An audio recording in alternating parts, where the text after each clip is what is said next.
welcome to the Action Network studio in New York City. I'm Maria Marino. This is Green Dot Daily. We're live every weekday at 3 Eastern on the Action app. And if you're watching on YouTube, you best be subscribed to our channel. On the heels of Monday Night Football, we ask, what's wrong with the Chargers? Simon Hunter and Tim Kalinowski will try and diagnose the issue. We also have MLB playoff picks and even some Tuesday college football picks as well. But we start with bad beats from Week 6, according to Action Network's luck rankings. Bears fell flat against a team they were expected to beat, the Vikings.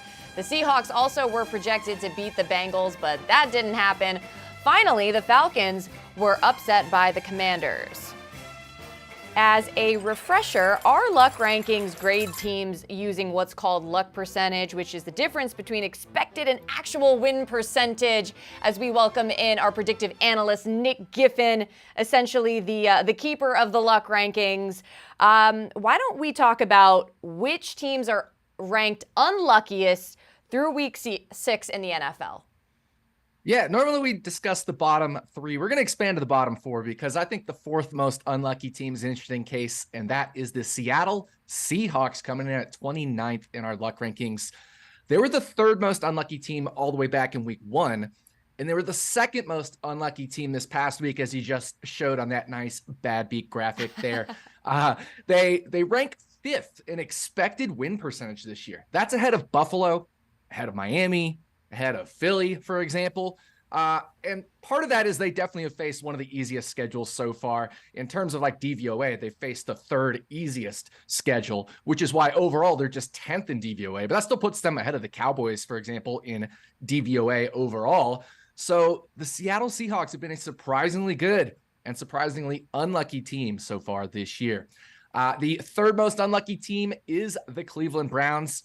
They were a whisker away from meeting our luck matchup criteria, which is, 24 places or more worse in the luck rankings, or a luck gap of 50% or more. And so they were just a whisker away from meeting that criteria. And they did end up covering in a 19-17 win against the San Francisco 49ers. That was a bit unlucky not to be even bigger.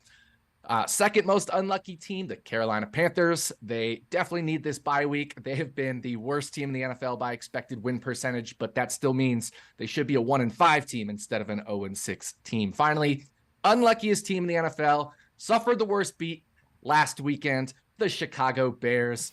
5 of the 6 Bears' second half drives in the game against Minnesota on Sunday reached Vikings territory, but Chicago came away with just 7 points in those drives. So that is part of why they're last in our luck rankings. Yeah, talk about bad luck. Not only did Chicago have that fumble returned, 42 yards for a score, Justin Fields leaves the game in the 3rd quarter with a right hand injury. Not exactly what you want, but let's run through the luckiest teams now. Yeah, so the 3rd luckiest team in the NFL is the Tampa Bay Buccaneers. However, they've had back-to-back unlucky games, surprisingly enough, but they still remain in 3rd thanks to those first 3 lucky games they've had. However, their luck percentage has gone down from 37.4% prior to these 2 games, all the way down to 18.6% now. So that's put them as close as ever in recent weeks to dropping out of that top 3. A new team enters the top 3, and that's the 2nd most unlucky team, the Cincinnati Bengals. They were the 2nd luckiest team this past weekend in that 17-13 win over Seattle. But Seattle had 4 second half drives get inside the Bengals' 10-yard line. And Seattle only came away with 3 points on those 4 drives, which is incredibly unlucky. That's why we had this at 27-17 for Seattle. Finally, the luckiest team in the NFL. They had a bye week this past week, the Pittsburgh Steelers.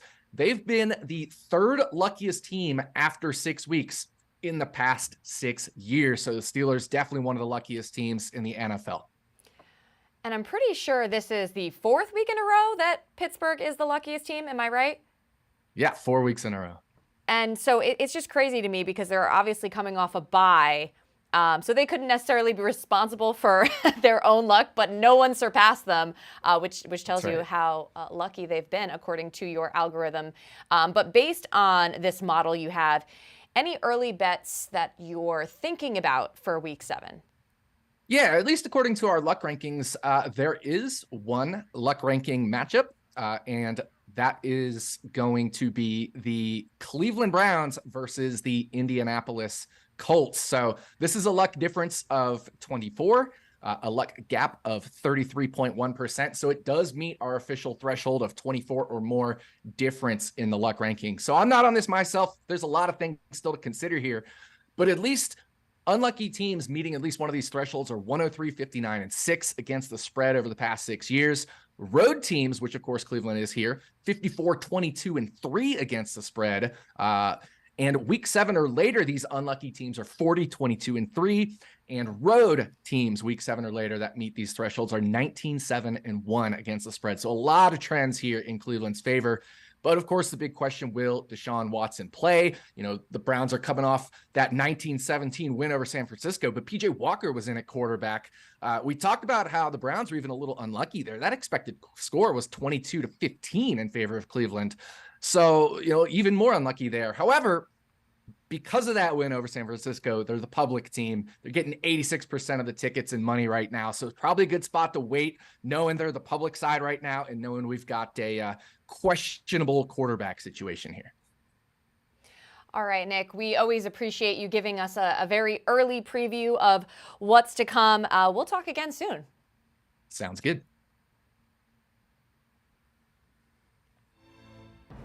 All right, sticking with the NFL, unders this season have hit at a whopping 60.9% clip. They were 12-2-1 this week. And specifically, primetime unders are 14-6 this season after going 3-0 this week. This data courtesy of our director of research, Evan Abrams. We say hello to Simon Hunter and Tim Kalinowski now. We got a lot of stuff to talk about, but I'm told there's some breaking news. Your Eagles, Simon, have apparently signed Julio Jones to a 1-year deal. Quick reaction, Simon. Super Bowl.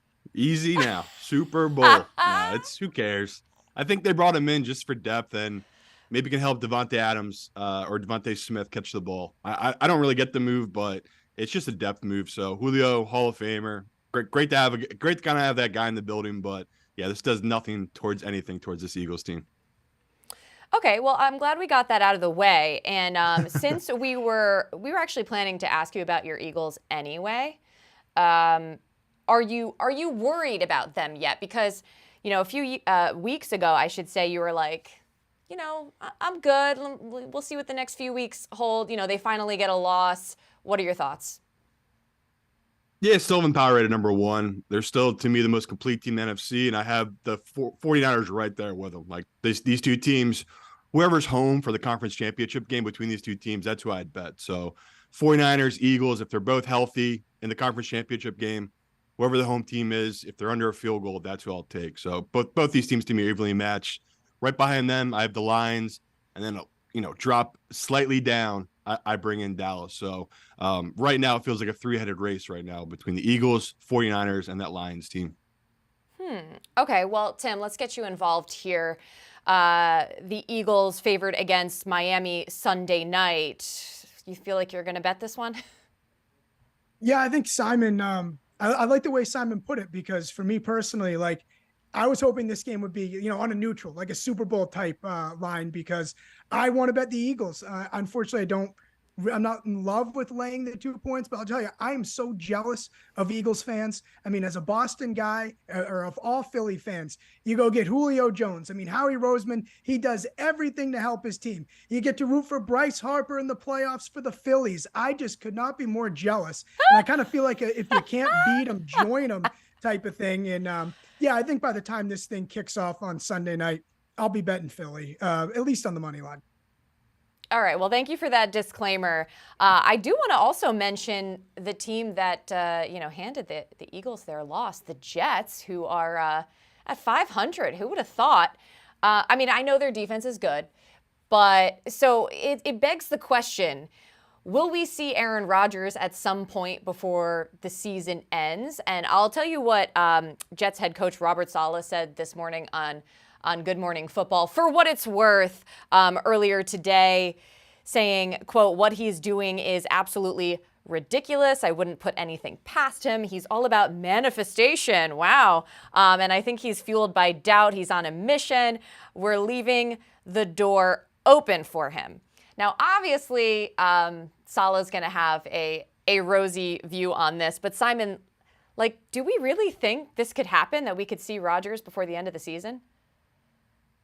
I mean, I definitely agree with some of it. I mean, I think anyone in life, especially successful, you have to imagine it. You have to believe in it yourself because no one else will. And I don't think anyone in the general public is going to believe Aaron Rodgers, who's almost 40 years old, can come back from an Achilles injury in less than 6 months. So crazier things have happened. I mean, the way technology has gone, who knows? Maybe he took a trip to Germany and got some stem cells injected into his leg, but it's crazy. Like seeing him on the field, I know people are like, it wasn't like he was doing much. He was just standing there throwing the ball. It's like the dude's wearing sneakers, walking around, and it's only been a couple weeks. Like we've never seen anything like it. So as much doubt as I want to shed on Rodgers, all it matters is if he believes in himself and he keeps pushing himself to that, where if this team does sneak into the playoffs, that's pretty scary. That defense, if they're healthy with Rodgers, I wouldn't bet it though. I would not be putting any type of money on this Jets futures. That's just a wishful thinking, right? So to me, there's still no value on betting them for their futures, but if you're a Jets fan, you got to be excited. Man, Tim, I don't know about you, but listening to that was like so philosophical and inspiring. Are you starting to think that maybe like if Rodgers believes, like he can do it? Yeah, because philosophy cures all things. Listen, I just want to preface this with saying I want the guy to come back. I'm rooting for it. I think it's an awesome storyline. It's super compelling. But can we stop with the whole manifestation thing? Can we stop with the whole this guy's different thing? Kobe Bryant, the late Kobe Bryant, rest in peace, he tore his Achilles, got surgery from the same doctor. Kobe Bryant was 34 when he tore his Achilles. And if you watch his documentary Muse, it's incredible. The poor rehab that takes for an Achilles injury, like it breaks your heart to watch how grueling it is, how taxing it is emotionally, physically. And Aaron Rodgers is just gonna, like Aaron Rodgers, like I thought Kobe Bryant was different. I thought Kobe Bryant had all the manifestation stuff. Can we cool it with the stupid manifestation stuff? How about we talk about the doctor that did it? Okay, I wrote it. Dr. Neil Elatrash. And we should be talking about how great of a procedure the doctor did if Aaron Rodgers is already throwing a football. Not because Aaron Rodgers just closed his eyes and he believed it. I've tried it. It doesn't work. Well, now hold on a second. I think there is something to the manifesting. Obviously, it's not the biggest factor, but wait, refresh my memory since you have all the research done. When did Kobe have his surgery? Anyone remember? Kobe was 34. I know he was 34, but what year? So that was how long ago? Every time's a flat circle. You use math. You're gonna tell me that that he got a different procedure, medicine has changed, yada yada. I understand, but you don't get to change your argument from the medicine has changed, pivoting off of he just believes it. So you choose one, and we'll go from there. Hold on, Simon. I feel like I need to give you a chance to just respond because like it's part of it, but you're not saying that that's all of it. Yeah, Tim's young guy. I didn't get to Hawaii being a millionaire, Tim, without believing I was going to be a millionaire living in Hawaii. So it's a life lesson for you. You got to believe it, and then things need to break your way. So I agree with you. Like, I don't think it's going to happen, but to Maria's point, the medical technology has come a long way. And if he's putting the work in, if he's rehabbing every day, yeah, I believe in it. But I'm with you, Tim. It's like it doesn't matter how much he believes in it, right? It's got to be there medically. Like, he's got to go through all the steps to get there. He was drinking a tequila up in the suite 3 weeks ago. What are you talking about? All right. Well, Tim, for what it's worth, I'm a doubter. So I'm one of those doubters I think that Salah was referring to in that quote. Would it be great? Would it be a great story? Yes, but it's just really hard to envision. I'm sure he'll, have an unprecedented recovery as he's doing already with his rehab. But once again, seeing him on the field, I don't know about that. But that being said, the Jets still have something going. Good for them. They've been competitive. And look, we're doing something new on the show today. We have a poll within our YouTube chat to find out like which of these topics that we just hit on do you want to hear more about in terms of how the markets are going to react. Tomorrow, we're going to have Patrick Everson on the show who has a line to sports books. So make sure you vote in the poll. Tim, Simon, I know you will. Thanks for joining the show. Anytime. Thanks for having us. All right, to college football. 3 games on the slate on this Tuesday. Woohoo! Middle Tennessee visiting Liberty. Western Kentucky favored at Jacksonville State, and Southern Miss taking on South Alabama, all kicking off in the 7 p.m. Eastern hour. Our expert Michael Calabrese joins us now. Where you been on GDD? I feel like I haven't seen you, so it's great to have you on the show. What are you betting tonight? First, I need to manifest some injury luck in this game to kind of piggyback on the last conversation, because Jacksonville State could be down to their third string quarterback here. Zion Webb is really the last one that hasn't been ruled out in terms of quarterbacks with experience. He's coming off a concussion last week. If he's able to play, I think Jacksonville State is a solid play, plus 7.5, getting that hook. If he doesn't, I would go ahead and hold my money on the sideline until right about kickoff. If this number bubbles up to 10, Ashton Fry, their third string quarterback, is capable of running this offense. It's a classic Rich Rod offense. They're going to pound the ball up against a Western Kentucky defense that is buried in the 120s in terms of rushing metrics. And when you also look at this game, Jacksonville State has been a great play at home under Rich Rod, the year and a half he's been here thus far, 6-2 straight up, 6-2 against the closing number. And they have the 9th ranked defense in terms of success rate in the entire country. So I think they're a live dog, even though they have all these injuries at quarterback. All right. And it's my understanding that we have a big rivalry game as well out of the ones I just mentioned. Yes. So the next game coming up, and this one's on Wednesday, New Mexico State traveling to UTEP. They're a 3-point favorite. And let's just start with the fact that this is one of the more heated rivalries in all of college football, and I'll prove it. They have 3 names for this one. Let's get started with the First Light Federal Credit Union Battle of I-10, as we all know it. But also they're competing for the Silver Spade Trophy and the Mayor's Cup. They're separated by just 40 miles across the state border. So a lot to get fired up about in terms of, familiarity between these two teams. But these two squads are going in opposite directions. New Mexico State is in a great position to get bowl eligible for the 2nd straight year. Diego Pavia, their starting quarterback, has been a revelation as of late. Just like last year, he heated up as the season went on. He's averaged almost 90 yards rushing per game across his last 4, 10 total touchdowns against 1 interception in that stretch as well. In the 2-5, they got to go at least 4-1 or better to save Dana Dimel's job. He's in his 6th year here, and this could be his 5th losing season. So that is not a good opportunity for UTEP to get it turned around. Also, we talked about quarterback injuries. UTEP is on a quarterback who was buried 4th on their depth chart just 2 months ago, up against a Jerry Kill New Mexico State defense that is all the way up to 37th in defensive havoc. This is a real bad matchup for UTEP. There's going to be a decent amount of New Mexico State fans making the trip. So I really like the Aggies here laying the field goal. So I love a good reason to watch college football on not only Tuesday, but also Wednesday. Michael Calabrese, once again, great to see you, buddy.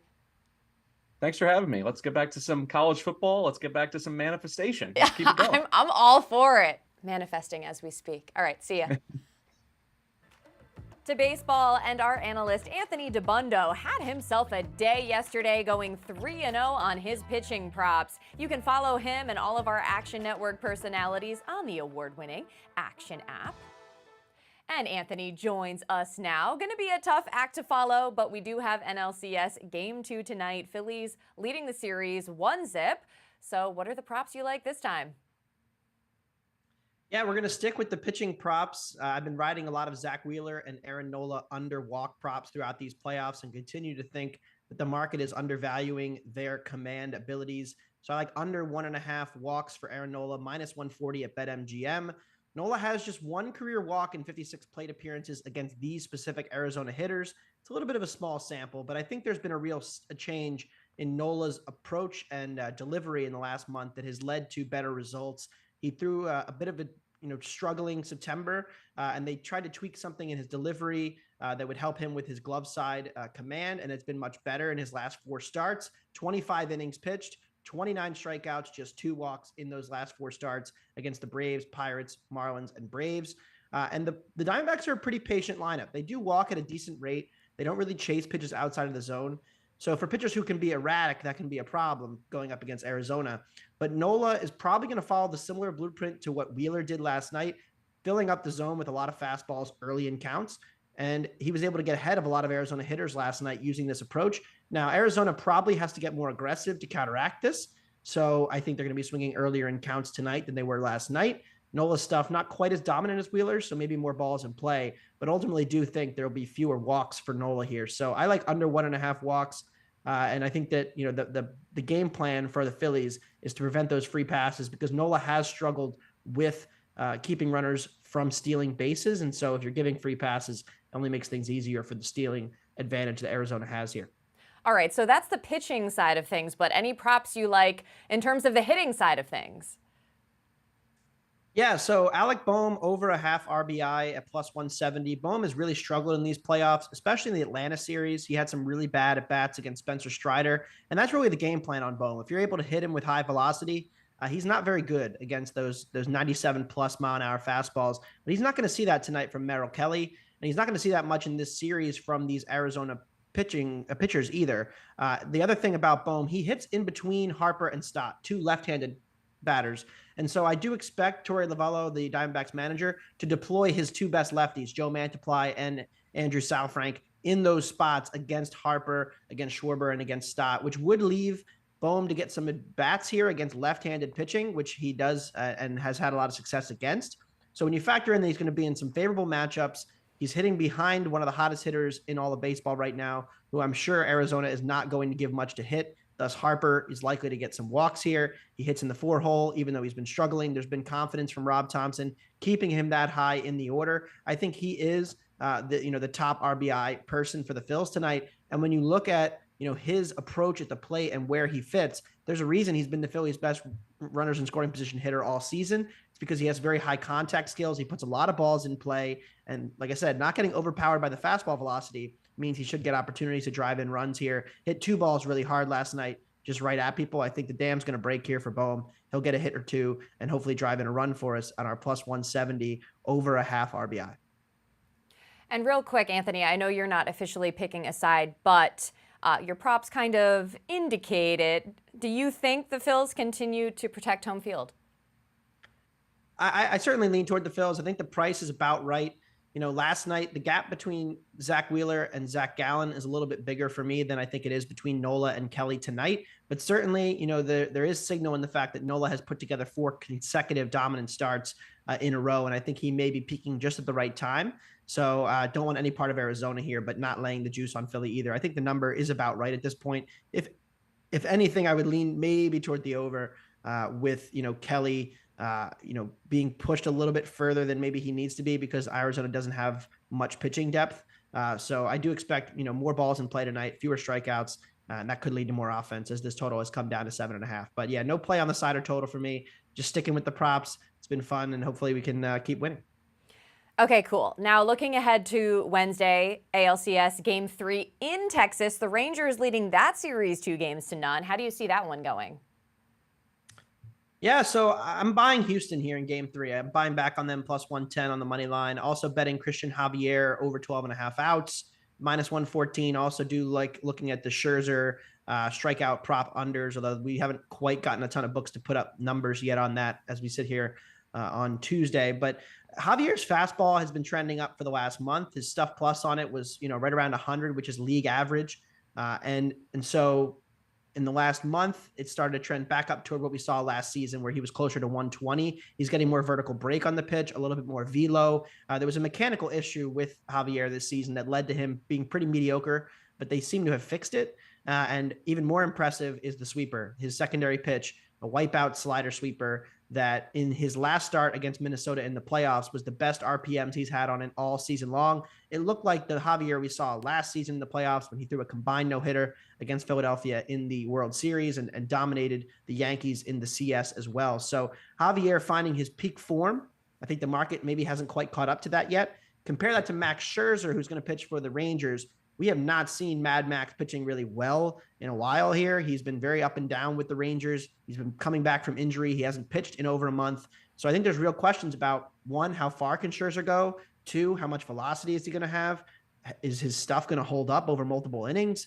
And so I think there's a lot of question marks and a lot of downside risk on Texas tomorrow. Of course, they're up in the series. They're at home. That all plays in their favor. But this Houston lineup crushed Scherzer for 7 runs just before his injury. I think there's some real concerns about what Texas does to get 27 outs tomorrow. So I did take some Houston, any dog number on the Stros to get back into the series and make it a competitive one. Definitely some concerns. I mean, it wouldn't be the first time that Scherzer's wanted the ball, but ended up being ineffective. Anthony Dabbundo, thanks so much. Thanks for having me. Remember, any picks we give out here on the show, you can easily reference by following green.daily in the Action app. We keep track so you don't have to. That's going to do it for Green.Daily. I'm Maria Marino. Thanks so much for hanging with me, and I'll see you back here Wednesday at 3 Eastern on the Action Network YouTube channel and the Action app.